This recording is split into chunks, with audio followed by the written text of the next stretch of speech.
Kutaa 8ffaa barsiisa warra Mormoon. Ayyaanni faraarri nagaan gooftaa keenya Yesuus Kiristoos isiniif haa baay'atu. Akkam jirtu obbolootaa, nagaa jirtu? Gooftaadhaaf galanna ta'anis nagaadha.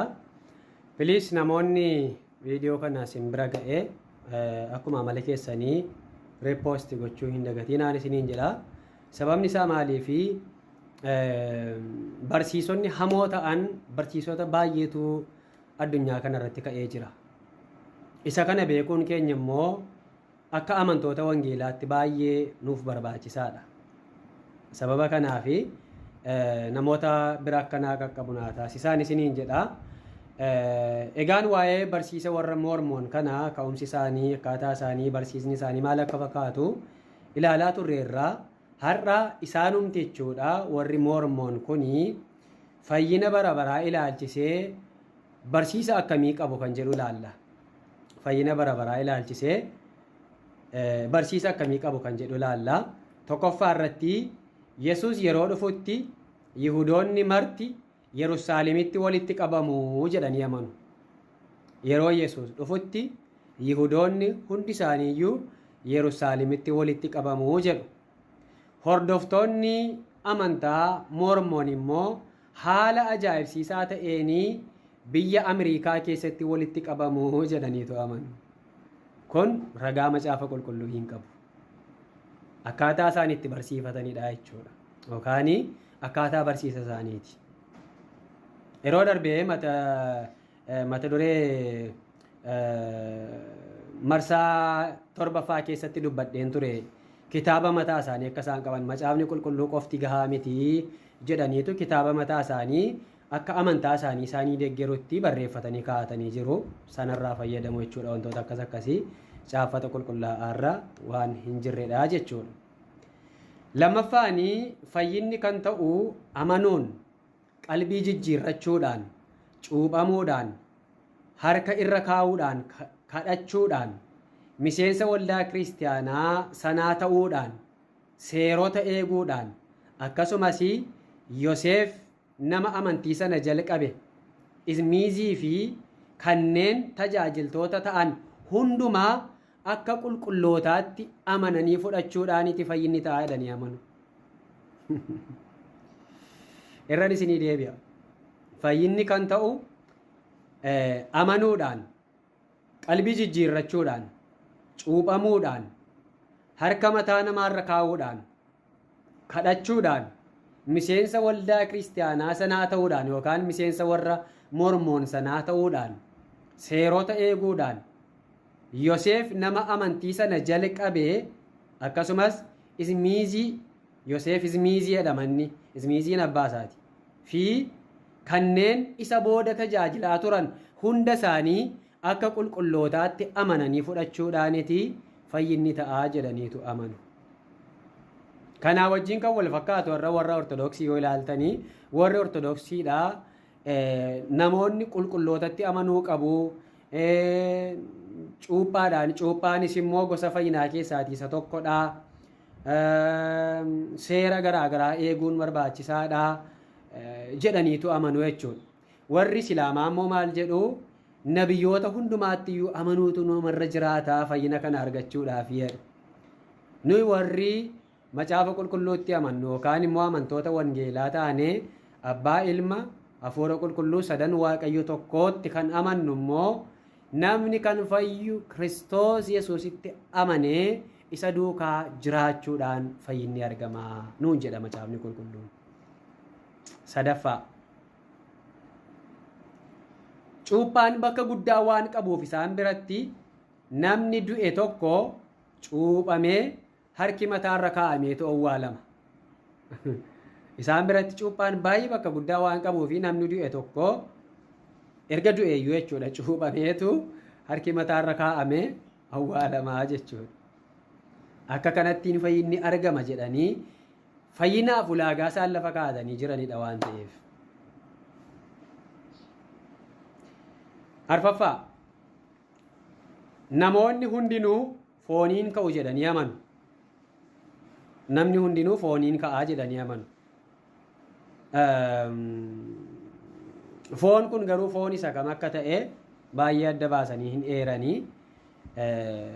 fooniin kaadhanii amanuu kun baay'ee amma kanattis wanti hin qabu. Akkasumas namni kamiyyuu samii sadan keessaa tokko keessa seena du'a booda jedhaniitu amanu. Erga du'ee booda samii sadiitu jiraadhanii amanu. Samii sadan kana keessaati isa tokko seenaa magaalaa samii isa tokko seenaa jedhaniitu amanuu jechuudha. Okay, shanaffaanii namoota umuriidhaan ga'eessota ta'anii du'antu fayyina kana argataa jedhu. Baay'ee waan ajaa'ibaati inni kun.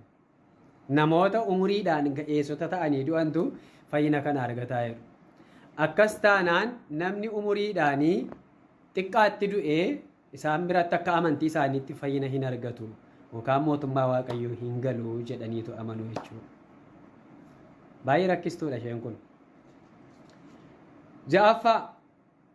Ja'affaa namoota barumsa mormoon hin fudhanne garuu kiristaanota kan turantu seenaa jedhu. Namoota barumsa mormoon hin fudhanne garuu kiristaanota kan ta'antu kan turantu seena jedhu. Maal terrestrial heaven ishee jedhamtu sana jechuudha. Samiiwwan bakka sadiitti qoodanidha kan isaan kaa'anii.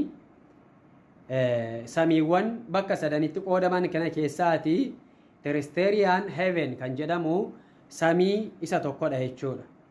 Achi keessa namoonni barumsa mormoon hin fudhanne garuu kiristaanota kan turan ishee sana ni seenuu jedhanii amanu. Isaaniiyyuu eenyudha kiristaanota kan ta'an garuu barsiisa mormoon kan hin fudhanne. Nu imma kiristaanotaadhaan kiristaana isin warri dhaggeeffattan kun kiristaana taatanii islaama taatanii waaqeffataa taatanii keessan hin beeku. Kiristaana yoo taate garuu akka barsiisa isaaniitti kiristaanonni ni seenu samii ishee tokko ni seenu jedhu. Samii ishee tokko ni seenu jedhu. Kun kiristaanotaa fi sabbar zeenaadha jechuudha waan jajjabeeffamudha. Maaliif warrumti barsiisa faallaa akkasii qaban iyyuu kiristaanonni samii sadan sana keessaati ishee tokko ni seenti jedhanii waan amananiif jechuudha. Baga gammaddan. Nuyi durumayyuu dhageenyerra jechuun qaamni barsiisaan faallaa ta'e tokko garuu waa'ee kiristaanaa akka kanattiin yeroo ragaa ba'uuf immoo namatti tolaa jechuudha. Okay. Torbaffaa samii isheetti aantu crystal heaven kan jedhamtutu jirti. Isheen sun immoo samii ol kan jirudha. Inni kun jechuudha samii ol kan jiru. Samii isa jalqabaa sana jechuudha yookaan isa tokkoffaa. Kan ammoo kan seenanii warra mormoon qofadhaa jedhaniitu amanu. Kiristaanotaa fi gaanammaa yookaan samii isa lammaffaa laataniiru yookaan samii isa sadaffaa laataniiru.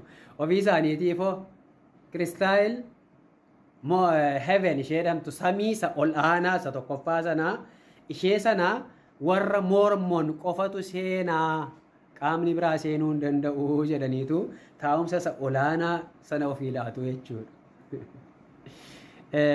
Maal jedhanii amanuu achitti mootummaa mataa isaanii qabaatu. Eenyu warri mormoon mootummaa mataa isaanii qabaatu. Gara waaqummaattis jijjiiramuudhaanii pilaanitii kan biraatu isaaniif kennama. Pilaanitii sanarra immoo isaaniif maatii isaaniitu irra jiraataa jedhanii amanu. Adeemsa keessa gara waaqotaatti jijjiiramu ergasii booda pilaanitii mataa isaaniitu kennamaa fi sana booda pilaanitii mataa isaanii sanarra immoo isaaniif maatii isaaniitu jiraataa jedhanii amanu. Yaada macaafa qulqulluu keessaatii tokkoffaa Qorontos boqonnaa 15 lakkoofsa 40 kaasee amma 41tti qaama warra du'anii jira kan jedhee kaa'u sanatti fudhatu jechuudha. Sun garuu kanaa wajjiniin waliyyuu hin argu waluu hin beekuu jechuudha. Waliin argu. Hiika dogoggoraadha kan isaan fudhatan achitti jechuudha. Asirraa kaaneetu kutaa salgaffaasaa yeroo biraatti fufnaa eebbifamaa ayyaanni isiniif baay'atu.